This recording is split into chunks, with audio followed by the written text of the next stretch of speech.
जय श्री कृष्णा, राधे राधे। कैसे हो आप सब? आई होप आप सब बहुत अच्छे होंगे। दोस्तों, आज की वीडियो में मैं आपको देवशयनी एकादशी की कथा सुनाने जा रही हूँ। तो चलिए देवशयनी एकादशी की कथा को श्रवण करते हैं। धर्मराज युधिष्ठिर ने कहा, हे केशव, आषाढ़ शुक्ल एकादशी का क्या नाम है? इस व्रत के करने की विधि क्या है और किस देवता का पूजन किया जाता है? श्री कृष्ण कहने लगे, हे युधिष्ठिर, जिस कथा को ब्रह्मा जी ने नारद जी से कहा था वही मैं तुमसे कहता हूँ।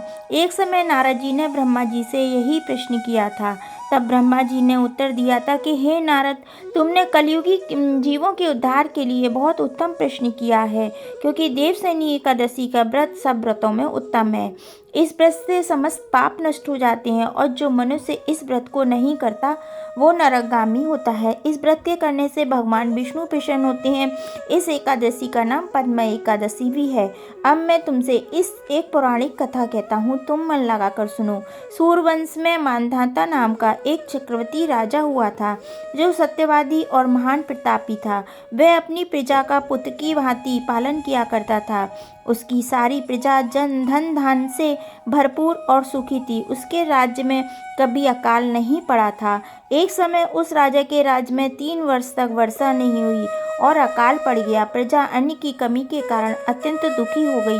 अन्न के न होने से राज्य में यज्ञादि भी बंद हो गए। एक दिन प्रजा राजा के पास आकर कहने लगी कि हे राजा, सारी प्रजा त्राही त्राही पुकार रही है, क्योंकि समस्त विश्व की सृष्टि का कारण वर्षा है।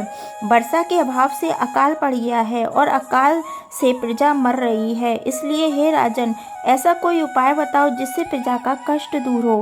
राजा मानधाता कहने लगे कि आप लोग ठीक कह रहे हो, वर्षा से ही अन्न उत्पन्न होता है। अब आप लोग वर्षा न होने से अत्यंत दुखी हो गए हैं। मैं आप लोगों के दुखों को समझता हूँ। ऐसा कहकर राजा कुछ सेना लेकर चल दिए वन की तरफ। अनेक ऋषियों के आश्रम में भ्रमण करते हुए अंत में ब्रह्मा जी के पुत्र अंगिरा ऋषि के आश्रम में पहुंचा। वह राजा ने घोड़े से उतरकर अंगिरा ऋषि को प्रणाम किया। मुनि ने राजा को आशीर्वाद देकर कुशल क्षेम पूछने के पश्चात उनसे आश्रम में आने का कारण पूछा। राजा ने हाथ जोड़कर विनीति भाव से कहा कि हे भगवान, आप सब प्रकार से धन पालन करने पर भी मेरे राज्य में अकाल पड़ गया है, जिससे प्रजा अत्यंत दुखी है। राजा के पापों के प्रभाव से प्रजा को कष्ट होता है, ऐसा शास्त्रों में कहा गया है। जब मैं धर्मानुसार राज्य करता हूँ तो मेरे राज्य में अकाल कैसे पड़ गया, इसके कारण का पता मुझे अभी तक नहीं चल सका। अब मैं आपके पास इसी संदेह की निवृत्ति कराने आया हूँ। कृपा करके मेरे इस संदेह को दूर कीजिए, साथ ही प्रजा के कष्ट को दूर करने का कोई उपाय बताइए। इतनी बात सुनकर ऋषि कहने लगे, हे राजन, एक सतयुग सब युगों में उत्तम है। इसमें धर्म को चारों चरण सम्मिलित होते हैं, अथवा इस युग में धर्म की सबसे अधिक उन्नति होती है।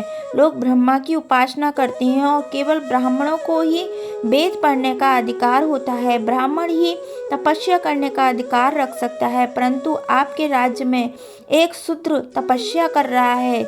इसी दोष के कारण आपके राज्य में वर्षा नहीं हो रही है। इसलिए यदि आप प्रजा का भला चाहते हो तो उस शूद्र का वध कर दो। इस पर राजा कहने लगा, महाराज, मैं उस निरपराध तपस्या करने वाले शूद्र को किस तरह मार सकता हूँ? आप इस दोष से छूटने का कोई दूसरा उपाय बताइए। तब ऋषि कहने लगे, हे राजन, यदि तुम अन्य उपाय जानना चाहते हो तो सुनो। आषाढ़ मास के शुक्ल पक्ष की पद्म नाम की एकादशी का विधि पूर्वक व्रत करो। व्रत के प्रभाव से तुम्हारे राज्य में वर्षा होगी और प्रजा सुख प्राप्त करेगी, क्योंकि इस एकादशी का व्रत सब सिद्धियों को देने वाला है और समस्त उपद्रवों को नाश करने वाला है। इस एकादशी का व्रत तुम प्रजा, सेवक और मंत्रियों सहित करो। मुनि की वचन सुनकर राजा अपने नगर को वापस आया और उन्होंने विधि पूर्वक उस एकादशी का व्रत किया। इस व्रत के प्रभाव से वर्षा हुई और प्रजा को सुख पहुंचा। अतः इस मास की एकादशी का व्रत सब मनुष्यों को करना चाहिए। यह व्रत इस लोक में भोग तथा परलोक में मुक्ति को देने वाला है।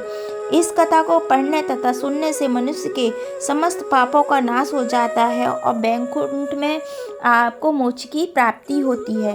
तो दोस्तों इस कथा को यही कथा यहीं समाप्त होती है। अगर आपको हमारा वीडियो पसंद आए तो प्लीज़ लाइक कमेंट और शेयर जरूर करिएगा, साथ में सब्सक्राइब भी कीजिएगा। जय श्री कृष्णा, राधे राधे, जय माता दी।